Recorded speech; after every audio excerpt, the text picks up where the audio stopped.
أعوذ بالله من الشيطان الرجيم بسم الله الرحمن الرحيم الحمد لله رب العالمين والصلاة والسلام على رسوله الكريم وعلى آله وأصحابه أجمعين رب اشرح لي صدري ويسر لي أمري واحلل عقدة من لساني يفقه قولي اللهم أخرجنا من ظلمات الوهم وأكرمنا بنور الفهم وافتح علينا بمعرفة العلم وسهل أخلاقنا بالحلم وجعلنا ممن يستمعون القول فيتبعون أحسنه اللهم اجعل أعمالنا خالصة لوجهك ولا تجعل فيها حظا لغيرك وصل اللهم على سيدنا ونبينا ومولانا محمد وعلى آله وأصحابه أجمعين والحمد لله رب العالمين. السلام عليكم ورحمة الله وبركاته. How's everyone today? وعليكم السلام ورحمة الله وبركاته. الحمد لله وفاء مولانا. Good. Alhamdulillah. Alhamdulillah. Um, wait one second. All right. We were busy with our Nahwu, but before getting into our Nahwu as we have made customary, we revise our source skills bi'idhnillahi ta'ala, just so that we keep them fresh in our minds and we don't forget them, right? So I'm going to say them inshallah, but I want you to say those skills with me on your own. And we're doing it just to keep it refreshed in our minds. Right? Though we're adding on new concepts in Nahwu, we cannot afford to forget the scales in. We cannot afford to forget the source skills. Wa alaikum salam wa rahmatullahi wa barakatuh. Yes, you may put on your mic if you want, or your camera if you want. Right.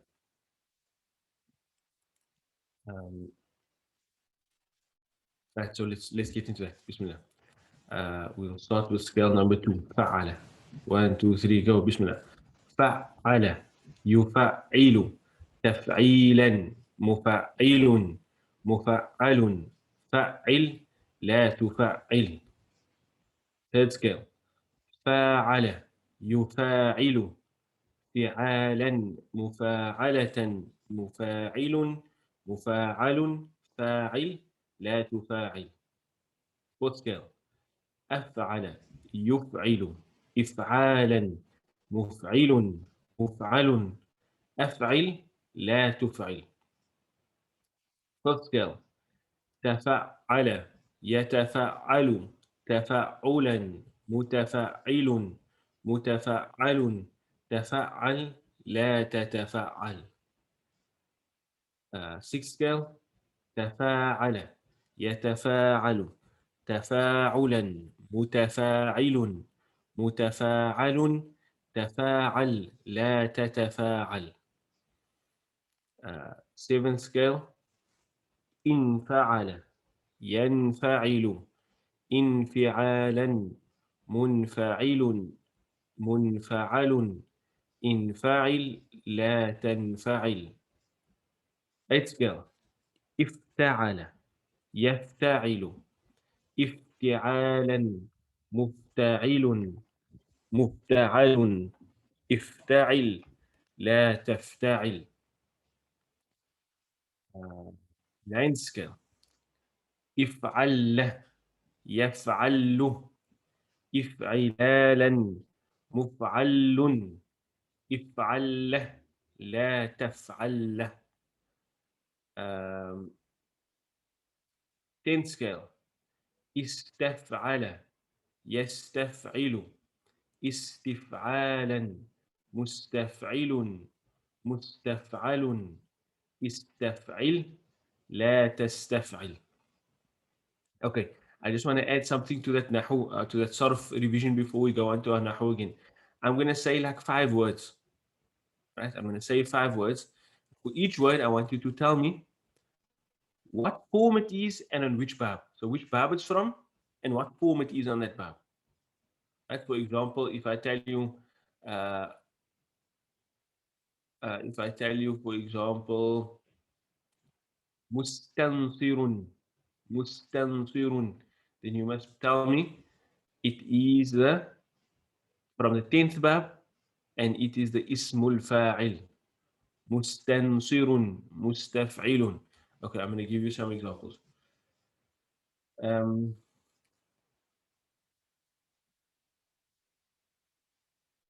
Mu'minun,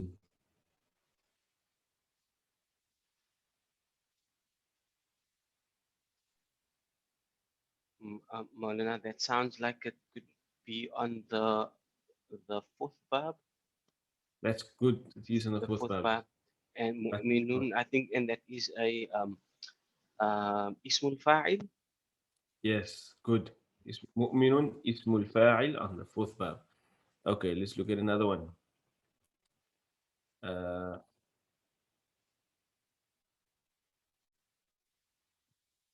يتذكرون يتذكرون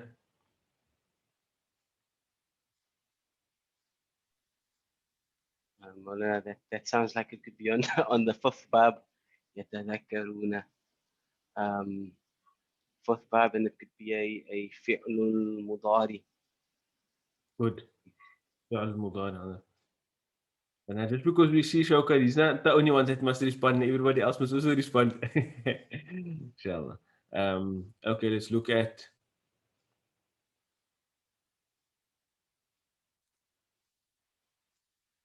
Bastir. Bastir.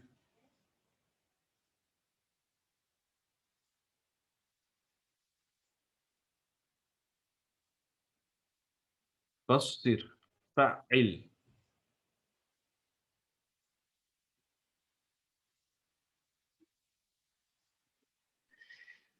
Okay, Maulana, looks like no one wants to give it. I'll try it again.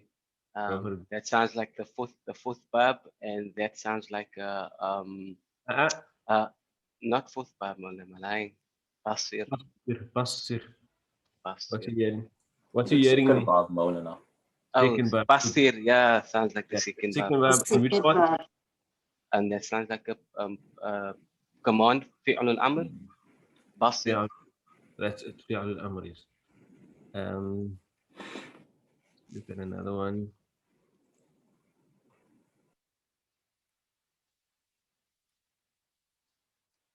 انتصر. انتصر.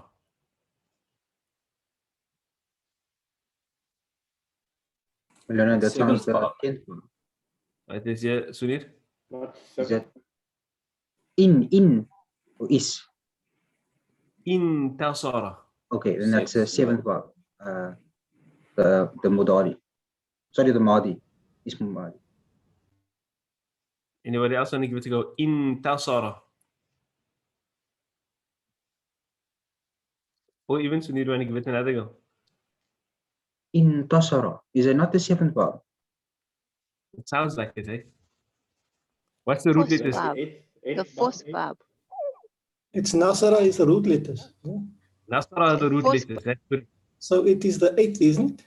It's the eighth verb. That's it. I had it as well before.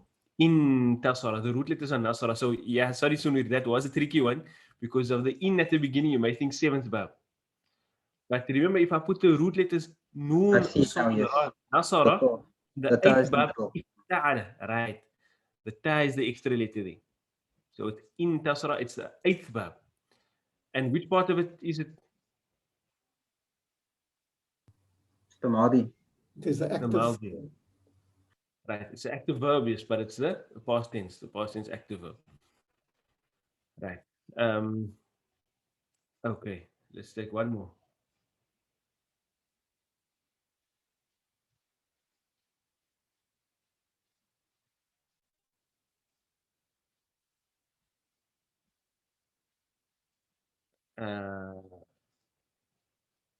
Okay, I'm thinking of one. One is in my mind now, but it's a little bit tricky.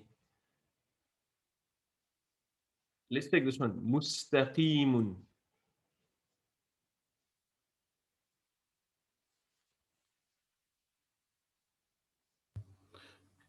Maula, is that the 10th verb? And Correct. it is the Ismu Fa'il.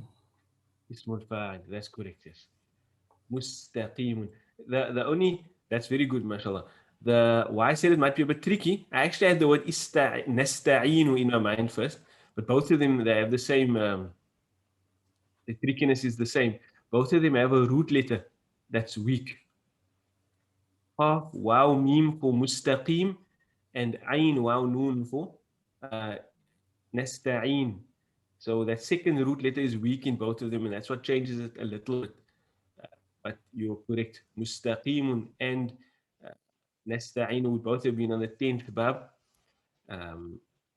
Nasta'inu would be a present tense verb, and mustaqim is, as you said, it's the ismul fa'il. So that's good. Okay. So what I want you to do is just keep revising that. Don't ever forget those scales, and familiarize yourself with, how to just pick out words on those scales.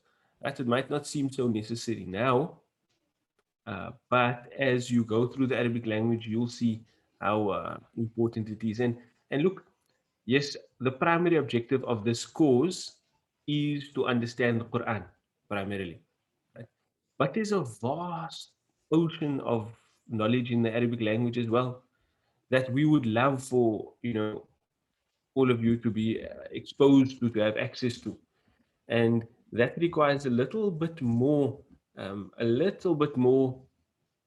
knowledge of the application of the Arabic language, because when you read the Quran, you always have all the harakat on the text for you. And with the Quran, you'll find like thousands and thousands of tafasir that can explain the most minute thing of a text to you. But as for other Arabic books, you won't always find that. And most saliently, they're not going to have any harakat on them. So the only way you're going to know how to pronounce a word correctly is if you know your scales. Right? If I see a word in Arabic that looks like this, if I see a word in a book that looks like this, oh no, finish.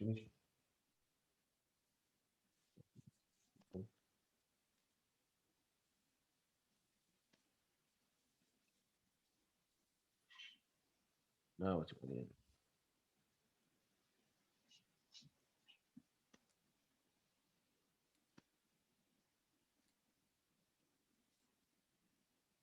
on?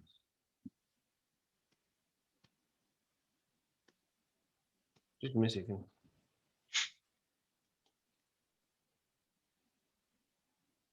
Let's see if I can do this with my finger.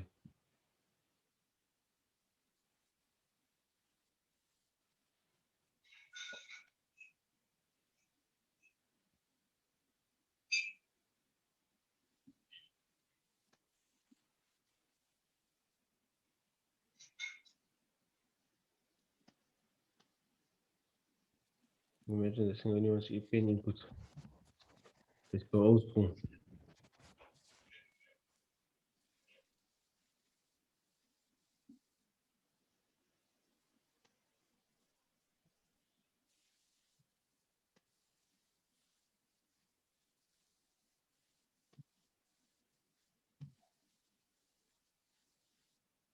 If you see a word like that in an Arabic text, there's only one way of reading this word. Well, there's many ways of reading the word, but to somebody that knows Arabic, they should only read that word one way. They don't even need the harakat. So how do you read this?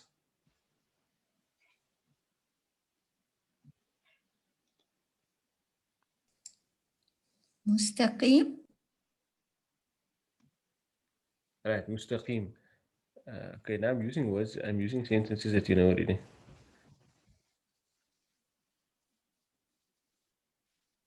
How do you read this?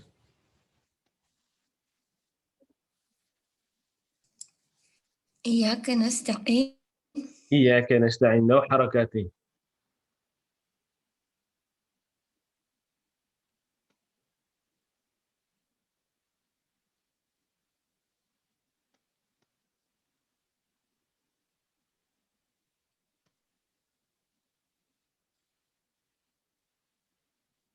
How do you read that sentence? أنا رجل طويل. أنا رجل طويل. طويل. Right, that's correct. So, I mean, all of those words, we had a word, then we had a sentence, we had like a sentence that you knew from Quran, then we had a sentence that you don't know from Quran. None of them have harakat, but you're able to read them. And the thing that creates ability to read those sentences is familiarity with the word forms in Arabic is familiarity with word forms in Arabic and knowing your scales. As sentences become more complex, knowing your scales becomes so much more important in your ability to read. For example, there are other ways of reading this.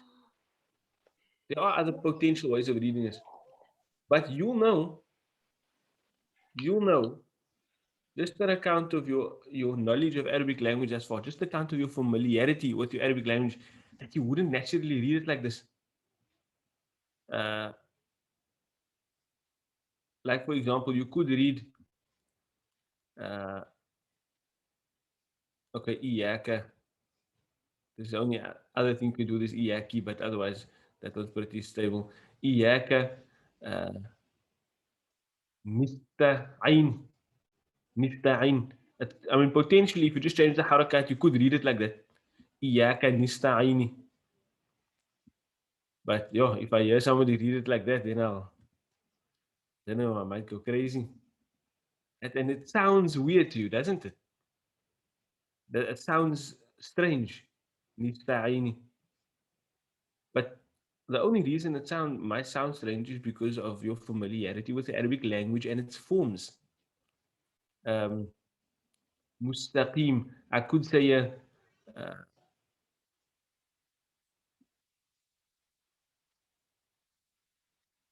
masih. Taqimun. Potentially, if I change the harakat, I could say that. But it just doesn't sound right. It sounds strange. And the reason it sounds strange to me is because I'm familiar, as you are becoming familiar, with forms of words in the Arabic language.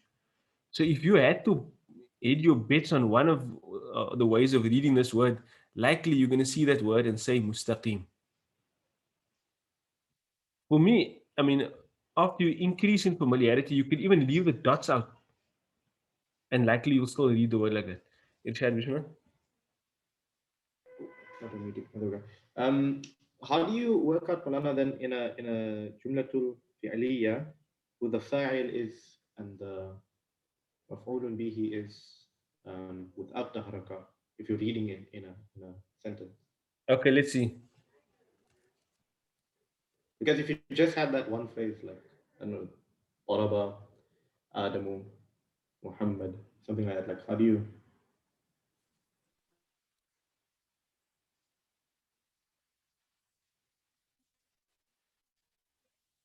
Okay, let's try and read this.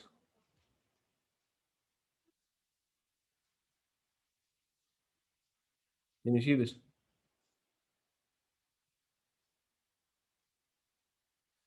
Okay, this is now slightly next level because it doesn't have any dots on it.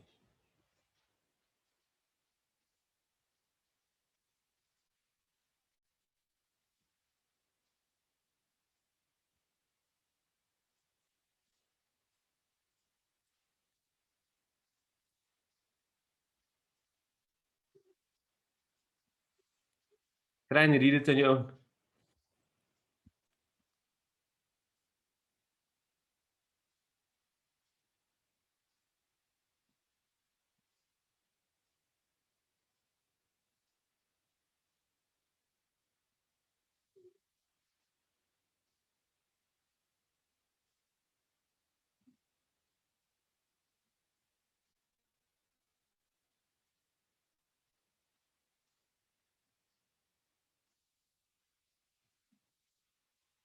I can even tell you a potential mistake in it.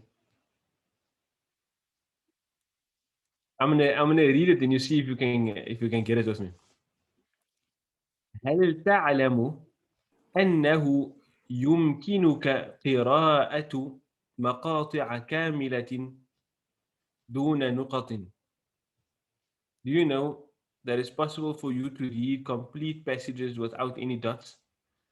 لأنك قادر على فهم الكلمات, because you are able to understand words من سياق الجملة, from the context of the sentence.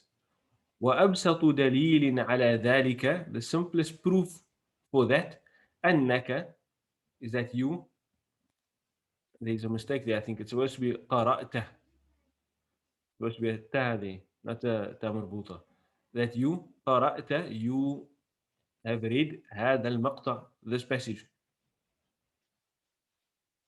هل تعلم أنه يمكنك أنه يمكنك قراءة مقاطع كاملة دون نقط لأنك قادر على فهم الكلمات من سياق الجملة, وأبسط دليل على ذلك أنك قرأت هذا المقطع. I never saw this paragraph before. I never saw this picture before in my life. I just literally Googled it now. And I read this whole paragraph without harakat, without dots. I'm telling you, the only reason I'm able to do that is because I'm familiar with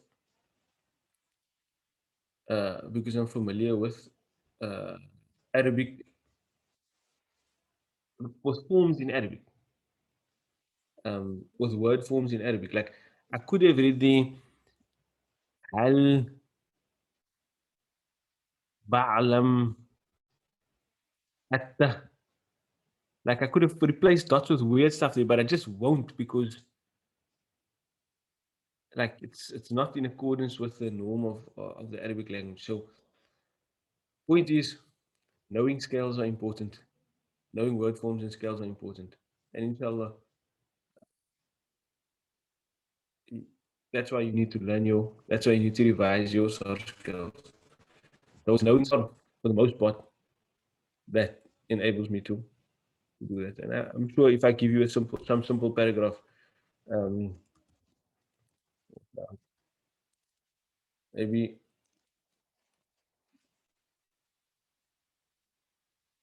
something like this. Okay, it does have dots now. It doesn't have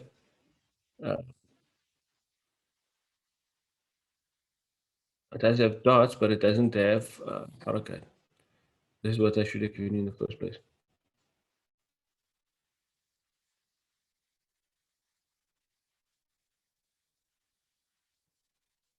Okay, let's just take some of these examples. Oh no. If I take some of these sentences, but okay, I'm gonna put my face over this so you can't see the answer. How do you read the first one? Anybody want to give it a go? إن الله غفور رحيم.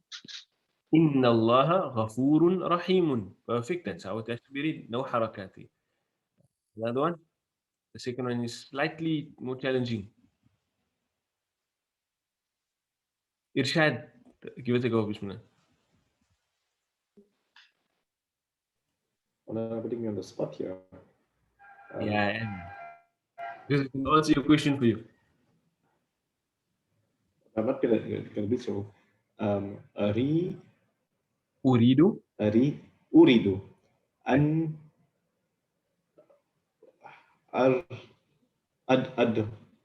udrisu al-lagha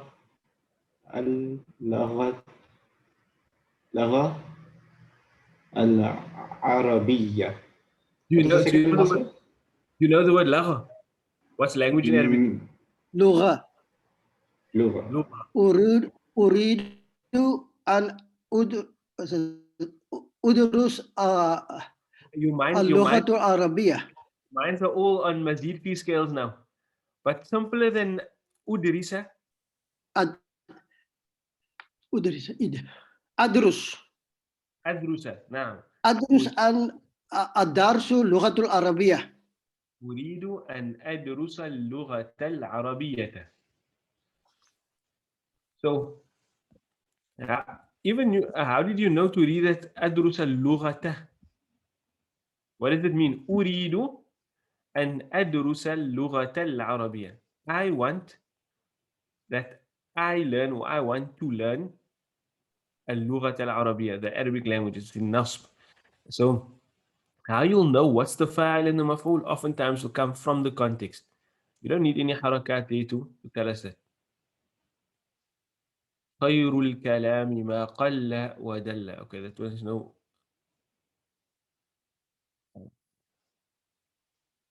Yeah. So, anyways, word forms become very important.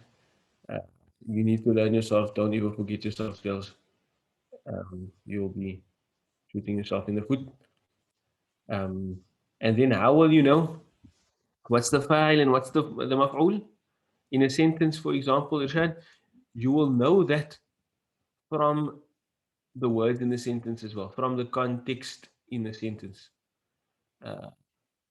There may be times if I give you a sentence on its own where that will be confusing. Qatala Zaid Amr. Actually, when a word is in nasb in the Arabic language, you usually put an alif at the end. So it will be, you will be able to see the word that's in nasb. Qatala Zaidun Amran, because it will look like this.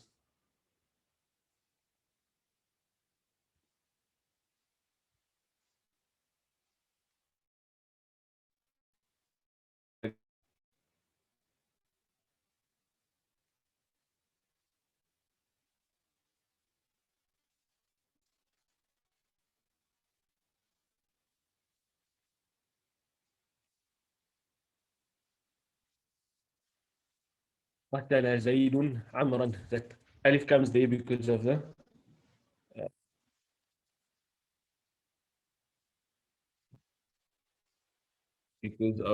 nasb. But if I put the other name here, we're always using Zaid and Amr. Let's put the other name here.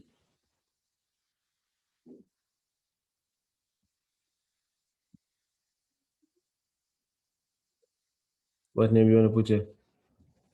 Qatala Zaidun. Samir. I want to kill Zamir.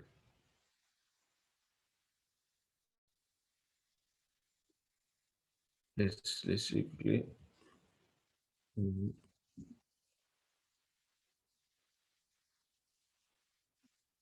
Wrong page. How do you read that? Qatala Zaidun Samiran. The alif there shows me that the word is in the remnant of the an that's supposed to be there. Oh yeah. We'll get there in due time, inshallah. Let's not forgo our Nahwu for now. So I don't know, that whole exercise was just to emphasize the importance again of maintaining your source skills. Don't even forget it. Back to our Nahwu. Bismillah. We started with our Nahwu 2 weeks ago and we said that in Nahwu, we're focusing not on how words change within themselves, how the harakat of a word within itself changes from the beginning till the very last, till just before the last harakah, the last letter, just before the last harakah. We're not worried or concerned with how the word changes within itself there and then how it changes meaning. Rather, we focused on the function of a word in the sentence and how that changes the end casing of a word. And that also, the function of a word also speaks about how that word is interacting with other words. Is it the subject of the sentence? Is it the object in the sentence? Is it the adverb in the sentence? Is it the adjective in the sentence? You know, all of those are functions in sentences that we know already. Now we just want to solidify that understanding by creating for ourselves a list of functions in each hal. We have halatul rafa, halatul nasb, halatul jar. We're going to look at firstly at halatul raf, and we're going to look at all the functions that fall in that state, right? In that state. And we said before getting into that, we need to know how words look in each of the hals, right? So we looked at the different types of words and how they look in each of the hals. Singular words, dual words, sound masculine plurals, sound feminine plurals, broken plurals. Then we had semi-declinable words and non-declinable words. That's how they change. But I'm not gonna go through that again today. That should be like becoming second nature to us. After that, what we did is we looked at examples of the main functions in Al-Zuraf. Right? We looked at all of them. We looked at some examples of them, and then we said this week we're going to go into more detail with the first one. If we just look at the list that we created for ourselves last week, we said the functions that get fulfilled by halatul raf is the fa'il in a verbal sentence, or the na'ibul fa'il in the verbal sentence that has a passive verb, or the mubtada or the khabar. Those mubtada and khabar apply to nominal sentences. Or we have the ismu kana wa akhawatuha, or the khabru kana wa akhawatuha. And generally you can see that the most important thing in a sentence, the person that we're speaking about, the subject of the sentence, that is going to be in rafa. Right? There's two exceptions here that may seem like somewhat secondary to the subject. That's the khabar, the normal khabar, and the khabar of inna. But other than that, they're all really subjects. Fa'il, naib fa'il is like the replacement for the subject. Ismu kana is a subject. That's the thing you're talking about. So it has like a prime role in a sentence. Right. Now let's look at the first one. The first function that we're looking at is the fa'il. What we're going to learn here is not really new things. You should know all of these things. We've actually been speaking about it, last year when we were going through the Quran, etc. So you do have an understanding of this concept of the fa'il already. So I want you to tell me what you know about the fa'il. I'm going to ask you some questions. You give me some answers, and then we'll assess from there what it is that we know already. Right. So firstly, what is a fa'il? It's the doer. It's the doer of a verb, right? There's a difference between an ismul fa'il and a fa'il. What's the difference between them? So an ismul fa'il is the noun of the verb. So like a runner, whereas the one that is running is the fa'il. Right, okay. Maybe another way of putting it. Ismul fa'il is a word form. Right? It's the active particle, it's a word form, it's a type of word. Whereas the fa'il, when we just speak about the fa'il, we're speaking about in context, in application, it's actually a function in a sentence. Right? There will be a word, it doesn't have to be ismul fa'il, there will be a word in a verbal sentence that is fulfilling the function of the fa'il, the subject, the doer of the verb. Right. So then, what else do we know about it? We know whenever there's an active verb, whenever there's a ma'loom verb, whether it's madi or mudari, it doesn't matter. Whenever there is an active form verb or ma'loom verb, there must be a fa'il. There will always be a fa'il mentioned. Right? The question is, where do we find the fa'il? And you know that already. What do we have? Eli. Eli. Either it's at the end, or it's on the left, or it's inside. And we've been applying that for a long time, alhamdulillah. Right? So we have examples of all of them. Nasarul walada. Nasaru al walada. Here we have the fa'il. Where's the fa'il? At the end. The u. Nasaru al walada. First we look at the end. Let's look at the next sentence.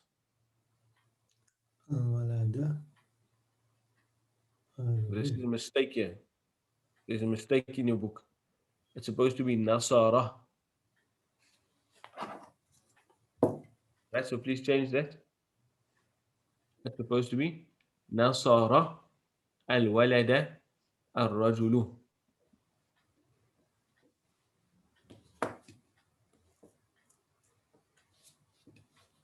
There's a mistake. Okay, so if you've changed it, then read the sentence for me. Nasara al-walada al-rajulu. That's not Man helped the boy. the man helped the boy. Good. Why are you not saying the boy helped the man? Because al-walada is on the left. Yeah, but it doesn't have what's it, terminology? Half rough. Yeah, it's not in Correct. rough. Yeah. That's it. That's more important than the placement. Even if it's immediately on the left, that doesn't make it the fa'il. Right? That doesn't make it the fa'il. The one that is clearly in rafa, that one is the fa'il. So nasara al-walad ar-rajulu, the rajulu will be the fa'il because it is in halatul rafa. To be honest with you, that's not normally how a sentence will get formed in Arabic. Normally, the word right next to the verb will be in rafa. That's normally the case. So if this sentence had no harakat, if you had given me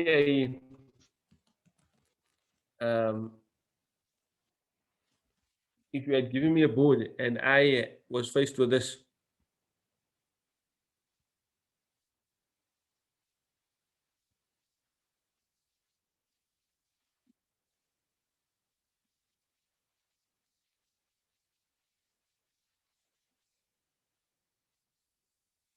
if you had to ask me to read that sentence, I would read نصر الولد الرجل.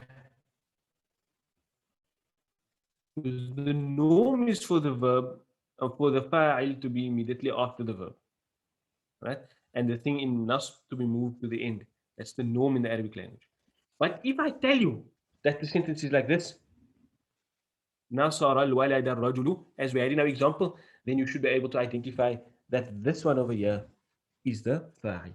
Even though it's not immediately on the left, it's on the left.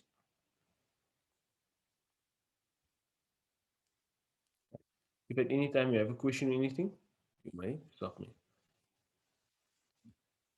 So if we've looked at the end and we've looked on the left and we don't find it there, the only place we're left with is looking inside. And we have an example here.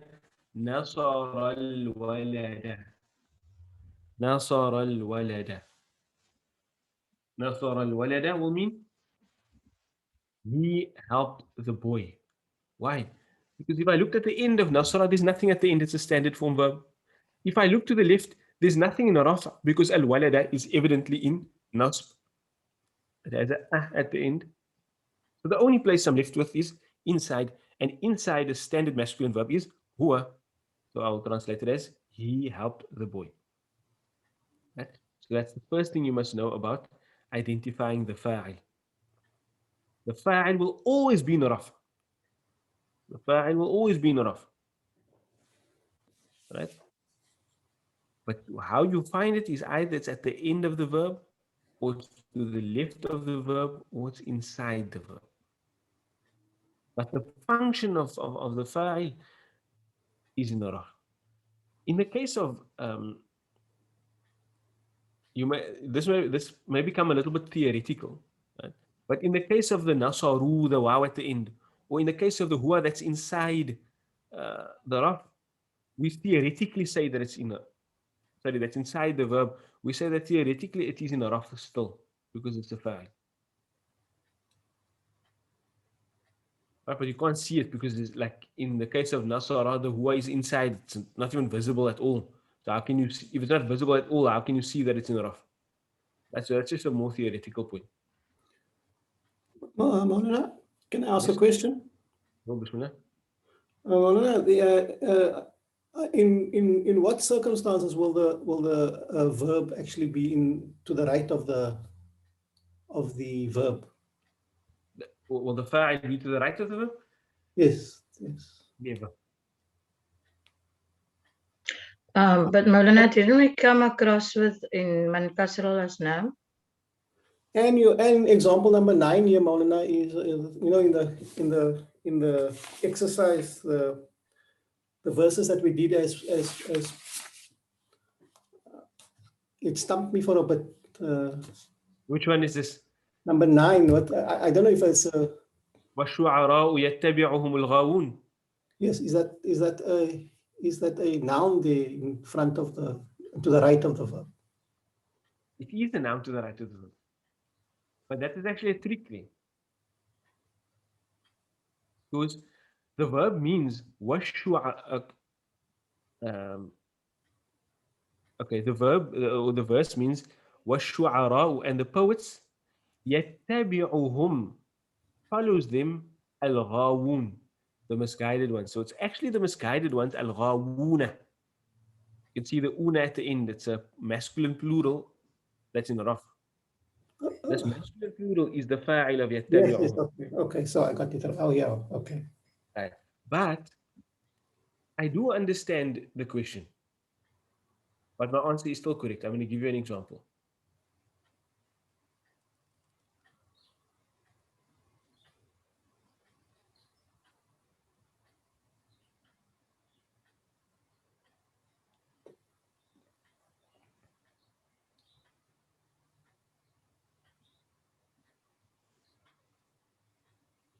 How do you read this sentence? الرجل Nasara. أو الولد okay. الولد. الرجل نصر الولد. What does this mean?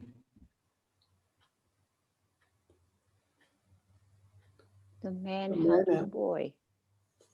الرجل نصر helped الولد, the boy. We can see that it's the boy that's being helped because he's in nasb. Right. But now the question is, what's the fa'il of that verb nasara? Remember, how did we say we find it? If we go according to our rules, then it will be the man. He helped the boy. Wait, first let's look at the verb nasara. How do we, according to our rules, how do we find the fa'il, the function in the sentence called the fa'il? The end, End, The end is on the nothing. End? Nothing. Then we look to the left. Is anything on the left? Nothing. Oh, Nothing. so it's not there. Where do we look next? Inside the word. Inside. And inside there is a huwa, isn't it? Yes. Right. Maulana. So we will say that the fa'il is the huwa that's inside nasra, and it refers to that word. Oh, okay. Right. Good. So where will the fa'il be? Always either on the end, left, or inside, never on the right. Now, if I ask the question, what function is this word playing in the sentence? Is that the mubtada? Yeah, Doing the more mubtada. about the fa'il. You see, when the beginning of the sentence starts with a noun, then I'm looking for mubtada and a khabar. So if I start from the beginning, then I won't get lost. If I try to start from nasara, then I'm going to think of rajulu as the fa'il. But if I start from the beginning, then I'm going to look at this as a nominal sentence, and I'm going to identify this as the mubtada. Right? That's my mubtada. And that's why it's in raf. It's not raf because it's the fa'il. It's in raf because it's the mubtada. Then I go on to my next word. So my khabar here is actually a verbal sentence. So when I come to the verb in there, I still use ilai, and I find that the doer, the fa'il, is inside, but it refers to the mubtada. Right? So the fa'il will never be on the right. Yeah. It will either be at the end, on the left, or inside, referring to something on the right. Maulana, but mustn't the khabar And also Maulana? be in raf? The khabar must be in raf, yes, you're correct. But now, what is my khabar in the sentence? This whole verbal sentence is A my verbal khabar. sentence. Right? That whole verbal sentence, this whole thing here. Huwa nasara al-walada. With the nasara al-walada, with the huwa inside it.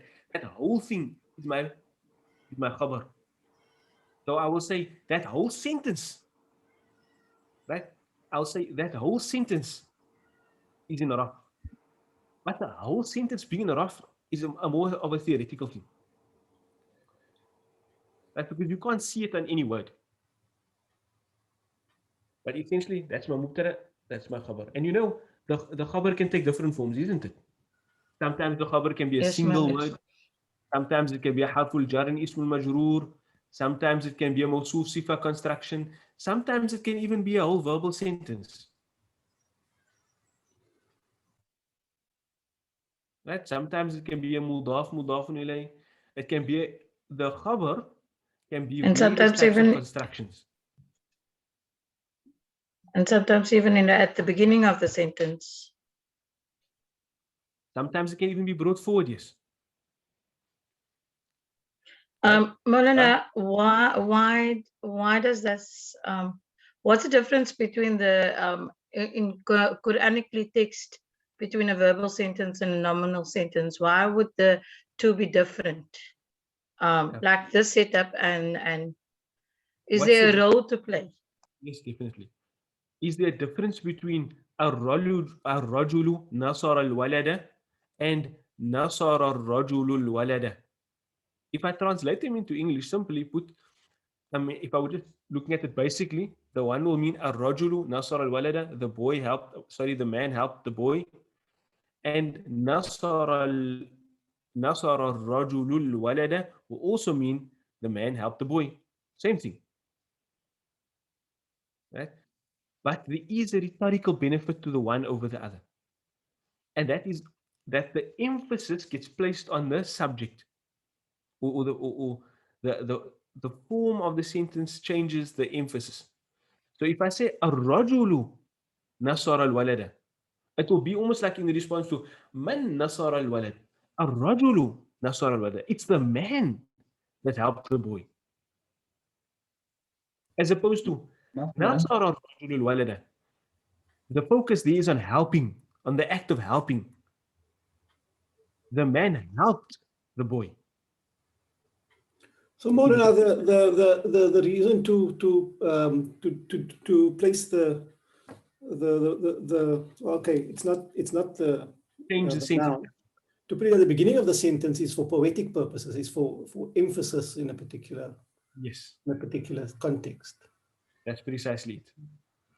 Right? It doesn't change But the basic. Maulana, It just changes the emphasis within the sentence. So that's looking neither at Nahwu nor at Sarf. Yes, Nahwu has a role to play. Sarf has a role to play because there's a verb in both of them. So there's Sarf there, Nahwu because you need to know the functions of the words. But the benefit of that is not a Nahwi or a Sarf benefit. It's more a balaghi benefit. It's balagha, rhetoric. Right? And we're not yet focusing on balagha here. I don't want to get too far sidetracked. We're looking at the function in the sentence of the fa'il. And we looked at a number of points now. First thing is how to find it. We firstly said it's a function in a sentence. Second thing, we know how to find it, E-L-I, ili. The second thing is you must follow that. You don't look on the right. You must follow Eli. If you look a different way, you might confuse yourself. But if you follow Eli, you're never going to wrongly analyze a sentence. Right? And then there's a few other points that I just want to highlight here. Our time is already up, actually. If the next teacher is here, you can just drop me a message in the chat. Otherwise, I just want to go through these next few points because we know this already. So I want to get to the examples. Each verb can only have one fa'il. And once you found the fa'il, you can add to it in a list, but once you found the fa'il, you don't look for another fa'il. Right? The next point we have is the fa'il can never appear to the right of the verb. As we demonstrated, you must follow Eli. If the fa'il is on the left of the word, it will always be in the state of rafa. Right? If the word to the left is mabni, right? If the fa'il is a mabni word, it's not really to do with the fa'il, but it's just to do with the mabni word. If the fa'il is a mabni word, it's going to be in a rough, but you won't be able to see it. Right? Because it's mabni, and mabni words don't change. So if the word is mabni, the rough state cannot be seen on the word, but that rough state is implied. The rough state is implied. Yes, Sunir? Bismillah. Well, if you have two verbs in a sentence, but it relates to the same fa'il, how would that be? How would that be constructed? Would you? Because I see the rule says that there is a separate file for each verb. Would you repeat it, or how would you put that together? Okay, so usually what it would be, the first one will, for example, I want to say, the man helped the boy, and the man hit the boy.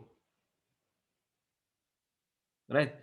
Then I will say, نصر الرجل الولد وضربه.